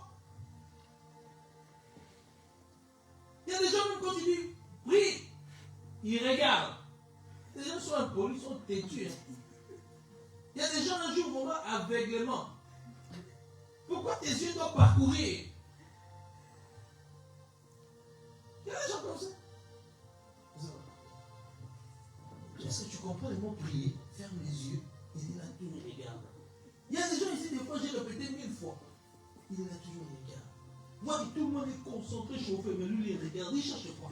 Moi, un jour, je vais dire à quelqu'un, tu cherches qui? Un jour, je vais arrêter, je dis, tu cherches qui? Un jour, je vais attraper quelqu'un, je dis, tu cherches qui?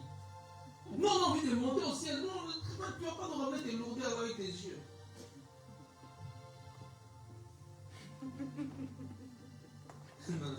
C'est grave. Hein? Tu peux répéter 3 fois, 4 fois, la personne est toujours. Comme un niveau perdu dans la nature. Que Dieu nous aide. À la maison, déjà, tu ne pries pas. Tu as la grâce de venir ici, on te dit prie. Au moins, dans cette atmosphère-là, ça va te remplir. Non, tu ne veux pas. Il y a des chrétiens. Quand ils sont dans le christianisme, alors Dieu a mis une vérité, une puissance, une église. Mais quand ils étaient dans la mosquée, c'est là qu'ils sont là. Ils sont prêts à fermer les yeux. Ils sont prêts à fermer les yeux. Continue. Verset 15. Que faire donc? Je prierai par l'esprit, mais je prierai aussi avec l'intelligence. C'est ce qui s'est passé qu'on fait. Vous avez remarqué? Quand il modère. Que faire donc? Je prierai, hein? Je prierai en esprit, mais je prierai aussi avec l'intelligence. Ça se fait automatiquement. Tu vas remarquer un moment tu parles, alors un moment tu parles avec ton intelligence. Tu ne le fais pas ici. C'est ça que tu fais, c'est l'esprit qui te conduit comme ça. Et que faire donc? Je prierai En esprit, mais je prierai aussi avec l'intelligence. L'esprit est tellement ordonné qu'il le fait exprès. Il te conduit comme ça. Toi-même, tu l'as déjà fait ici, tu le fais souvent. Tu vas prier un moment en langue, et puis tu dis, oh Dieu, aide-moi, manifeste, et puis tu rentres en langue. Je parle en langue, je prie en esprit, et puis tu reviens avec ton intelligence. Pendant qu'il modérait, c'est ce qu'il faisait, non? Un mois, prie en langue, et puis il revient. Les choses de Dieu, il faut laisser l'esprit vous conduire. Hein? Nous sommes le temple du Saint-Esprit. Continue. Je chanterai par l'esprit, mais je chanterai aussi avec l'intelligence. Ah, ça aussi c'est une autre chose. Je chanterai En esprit. Quand on dit chanter en esprit, c'est chanter en langue. Oui. Chanter en intelligence, c'est dis-le du mien, le ciel dit ce que tu es digne. Ça, c'est chanter avec l'intelligence. Je chanterai en esprit. Je prierai, hein? Je chanterai en esprit. Il y a des chants au moment quand tu es emporté, tu commences à chanter en langue. Et les pharisiens veulent bloquer ça. Des choses merveilleuses comme ça. Des expériences beaux comme ça. Où tu t'emportes, tu commences à chanter en langue. Et ça crée des atmosphères dans la salle. Parce que les gens ne comprennent pas c'est quoi les atmosphères spirituelles. Ils ne veulent pas vivre des expériences de gloire. Ils veulent nous bloquer avec leur intelligence théologique. En fait, Oui. alors, vous voyez quand les gens font des chants, Ouais. souvent ils chantent et puis. Les chants prophétiques. Oui, après ils parlent en langue. Ouais. Il y a beaucoup de gens qui combattaient ça aussi. Les gens qui attaquaient ça. Oui. Par rapport au fait qu'il ne faut pas chanter en langue dans un chant. Et si l'esprit les saisit?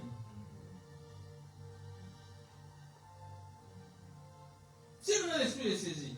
Mais quand tu dis qu'il ne faut pas faire ça, qui t'a dit qu'il ne faut pas toujours faire ça? Non, ça dit tout le temps il ne faut pas faire, il ne faut pas faire. Mais l'esprit aussi veut te pousser à faire ça.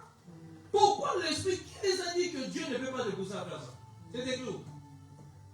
Qui les a dit que Dieu ne peut pas? Dieu va toujours t'interdire. Non, tu ne peux pas prier en langue. Tu dois te taire.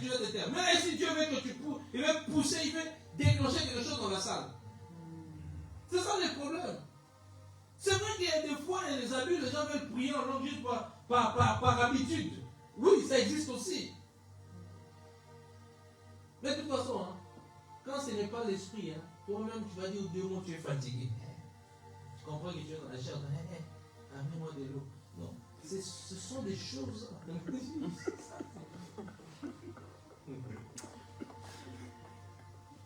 Non, les choses de l'esprit, on ne raisonne pas. Le parler en langue, ça ne se fabrique pas. On ne met pas les gens 10 micros, on va vous apprendre à parler la langue. Toi, dis bébé. L'autre, bébé. Ré. Maintenant, à partir de choses, c'est rentré. Non, c'est pas comme ça. Oui, il y a des gens aussi, là aussi, il y a une forme d'abus charnel où quelqu'un doit parler la langue, il veut apprendre les gens à parler la langue. Non, ça c'est charnel. J'ai dit, répète après moi, ré. L'autre dit, réma. L'autre dit, chagatou. Juste que tu vas sortir le nom de Satan ici. Parce que tu veux répéter les paroles en langue. Il faut répéter, tu vas. Il y a un tonton qu'on lui dit foufou. Parce qu'il voulait parler en langue, il commence à dire c'est moule. Maintenant, il est là, foufou. Il parlait en langue, il disait foufou. Et puis les païens ont dit non, lui, il avait l'esprit des foufou. L'esprit de la sémoule. On a même dit que quand il était jeune, il aimait trop la sémoule. C'est pour cela la sémence est restée dans son esprit. Non. Le temps de parler sur le Saint-Esprit. Ça va, Némi? Tu comprends? Ça t'ouvre l'esprit. Ne discutez pas avec ces gens. Ils ne vont pas vous comprendre. Si surtout on les a mis trop dans la tête. C'est comme si tu veux expliquer à un musulman Jésus-Christ c'est Dieu. S'il n'a pas la révélation, si son esprit n'est pas léger, il ne va pas comprendre. Vous avez fait un débat. Il y a des gens, ça sert à rien de débattre. Laisse seulement le Saint-Esprit les convaincre. Si l'esprit ne comprend pas, il dit, c'est écrit, donc tu le laisses. Il dit, ok, tu le laisses. Toi, tu continues à faire, toi-même tu vivras les gloires, la main de la puissance de Dieu. Parce qu'ils veulent vivre comme les actes des apôtres, ils veulent vivre l'évangile de la Bible, mais ils bloquent la manifestation du Saint-Esprit dans leur église. Mais ils veulent vivre la manifestation de l'Esprit. Vous vous rendez compte? Ils veulent que Dieu opère des miracles. Mais l'une des éléments déclencheurs de miracles dans la salle, c'est les paroles en langue. Ça, c'est la clé. Pourquoi vous allez remarquer que les prophètes, beaucoup de prophètes ou des pasteurs qui ont un don prophétique, vous allez remarquer seulement après avoir prié en langue. Prier en langue. Pourquoi? Mais les pasteurs qui ne croient pas aux paroles en langue, qui ont créé une atmosphère lourde, ils sont trop dans l'enseignement, trop d'enseignement carré, ils ne vont pas vous dire prier en langue. Ou prier pour moi changer l'atmosphère. Ils vont prier 2 minutes. Oui, les frères, lève-toi, prie, on clôture le culte. C'est une question d'atmosphère. C'est une question d'atmosphère. Le parler en langue, c'est un don merveilleux. Le parler en langue ouvre le ciel. Le parler en langue active la gloire de Dieu dans une salle. Elle déclenche le feu. Elle bouge des choses dans la salle. Prends 1 heure chez toi. Je te donne seulement 40 jours. 40 jours. 40 minutes. C'est qui parle alors. Prie 40 minutes, tu vas voir ce qui va se passer. Tu as remarqué que quand tu pries longtemps en langue et quand tu pries avec ton intelligence, quand même des fois tu as pris des mots, tu ne sens pas la même onction. Amen. Vous avez remarqué, hein? Mais comment on peut nous dire qu'on doit se taire? Quelque chose qui nous fait du bien, on doit se taire. Pourquoi? On doit se taire pour faire quoi? Si c'était mauvais, ça allait être lourd. Quand on commence comme ça, l'esprit de lourdeur, parce que Dieu n'est pas là. Ceux qui s'interdisent de parler en langue, ils ne vivent même pas la gloire que tu vis. Comment ça se fait? Normalement, ils devaient vivre la gloire dans des salles. Pourquoi ils ne vivent pas ça?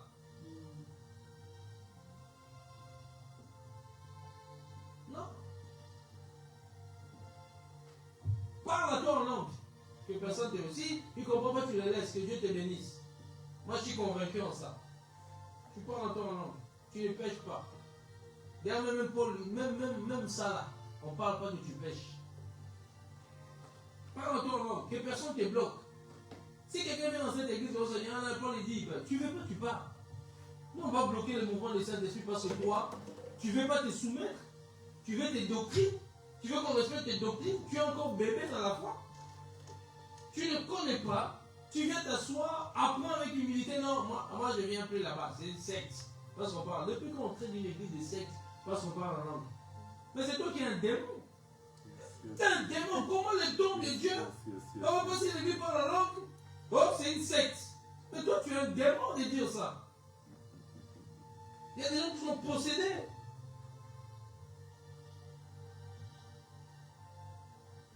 Le parler en langue. Il parle en langue. Mais non, regardez. Le désordre, des fois, c'est que les hommes appellent désordre, mais Dieu, ce n'est pas les désordres. Parce qu'on dit au final que Dieu est un Dieu de paix. Mais quand on parle en langue, ça te donne une certaine, ça te donne la paix après le culte, non? Et c'est les désordres. Pourquoi ça donne le paix? Je vois les gens ici sourire, ici tomber là. Et on a parlé longtemps en langue, c'est vrai qu'il y a une atmosphère, maintenant je commence à impacter quand ils tombent là. Et puis ils sont dans la joie. L'onction de rire, ça les prenne. Ils sourient, ils sont là. Il y en a même qui sont tellement, ils sont l'onction, ils ont envie de prier, ils ont envie de rentrer prier. Comment ça s'est fait? Mais ça leur donne une paix, ils sont en paix s'ils étaient oppressés. Comment ça s'est fait? Quelque chose, si c'était le désordre. Comment ça se fait que toi, ça te ramène la paix? Comment t'as beaucoup de gens ici qu'on a parlé en langue, tu sens que la lourdeur commence à te quitter. Il y en a même, à cause qu'on a parlé longtemps en langue, ils ont commencé à être délivrés de leur oppression. Quand on disait au début prier, ils n'arrivaient même pas à prier avec son intelligence.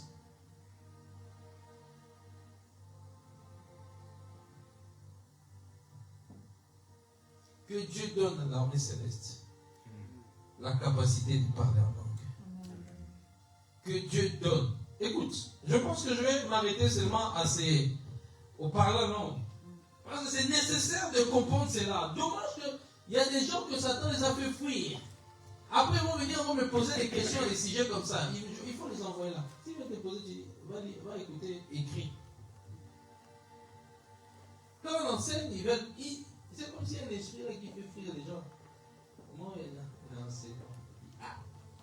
C'est ça qui fait grandir l'église. C'est ce qui fait grandir l'église.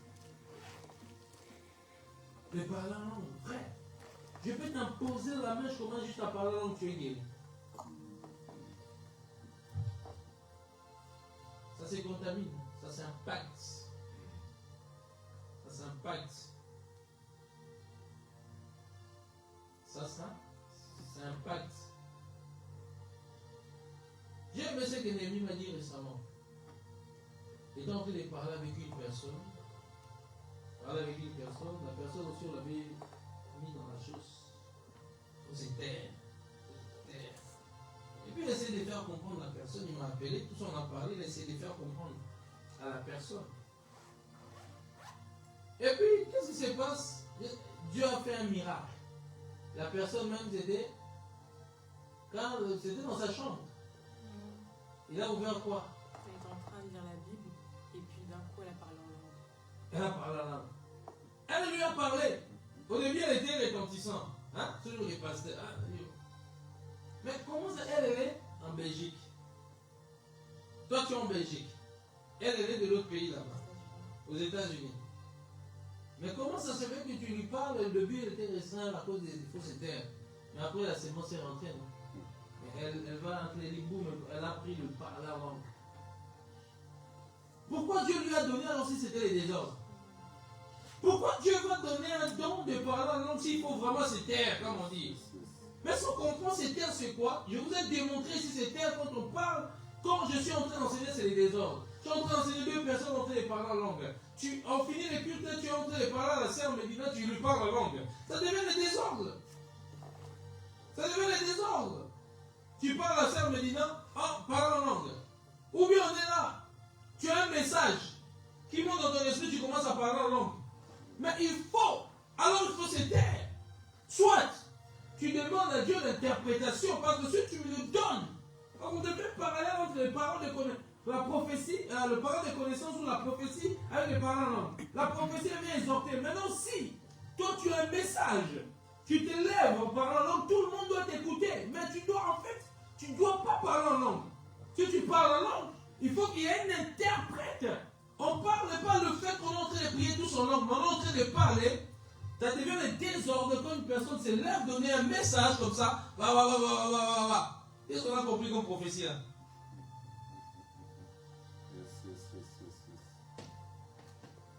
Bon, je dis, je vais prophétiser. Quand il prophétise, je me lève, je dis, je dis des mots comme ça, c'est non. Mais là, vous avez compris quoi? Ça, c'est le désordre. Pourtant, c'est censé être une prophétie. C'est là que Paul dit, il faut se taire. À moins qu'il y ait l'interprète pour interpréter. Là, Paul, tu vas faire dire, je parle plus langue que vous. Il parle à cette église-là. Il faut faire dire 2 mots en langue et puis en intelligence. Il est en train de remettre des choses en ordre pour qu'il n'y ait plus des abus. Là, les gens avaient des abus, s'élevaient comme ça, ils parlaient. Les gens faisaient n'importe quoi. C'est-à-dire, il dit, l'assemblée, il faut se taire. Pour que ça ne crée pas du désordre. Et maintenant, Dieu est un Dieu, pas de désordre, mais Dieu d'ordre, de paix. Mais en réalité, l'ordre, le désordre, quand toi tu penses, parce que nous sommes en train de parler en langue ici, pour Dieu, ce n'est pas le désordre. Ce n'est pas parce qu'on parle tous en langue, on est dans le désordre. Parce que c'est en train de nous édifier. Quelque chose qui nous édifie, ça ne peut pas être le désordre. Ça devient le désordre. Quand je commence à parler n'importe comment, je vais lever une prophétie que tout le monde écoute, je parle en langue. Ça, c'est le désordre dans un culte. Dans ce cadre-là, dans ce contexte-là, ça devient le désordre. Le protocole, c'est là où là-bas commence à parler en langue pendant que j'enseigne. Ça devient le désordre. Tel là-bas commence à parler en langue entre eux, ça devient le désordre. À la fin du culte, vous parlez en langue entre vous, ça devient le désordre. Le culte est fini, mais tout le monde parle en langue. En désordre. Pourtant, tu es en train de parler avec quelqu'un, tout le monde parle en langue. Ça devient le désordre. Tu ne pourras plus contrôler cela. Que Dieu nous aide à être une église qui parle en langue, qui est en esprit, en extase dans le nom puissant de Jésus-Christ. Et que ma prière, toute personne qui n'a pas encore le don de parler en langue, à cause que tu sois sur les réseaux, tu sois dans cette salle, reçois le baptême du Saint-Esprit et le don de parler en langue. Dieu est en train d'accorder le don de parler en langue. À travers ce message, il y a quelqu'un ici, Dieu est en train de donner le don de parler en langue. Il y a des personnes que Dieu va pousser ta capacité de parler en langue. Pendant que je suis en train de parler, je prophétise que le don de parler en langue s'attache à toi au nom de Jésus-Christ. Pendant que je suis en train de parler, que ta langue soit déliée au nom de Jésus-Christ.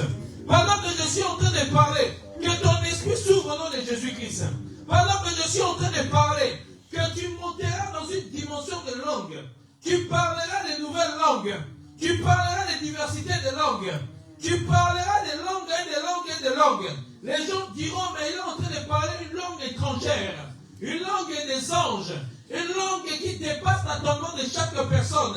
Et que ma prière, que l'Esprit de Dieu s'attache à toi au nom puissant de Jésus-Christ.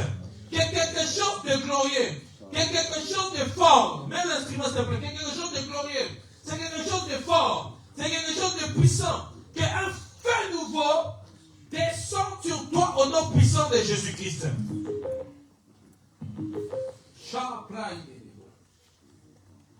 Lève ta voix, commence à prier. Il y a quelque chose qui se passe. Il y a quelque chose qui se passe.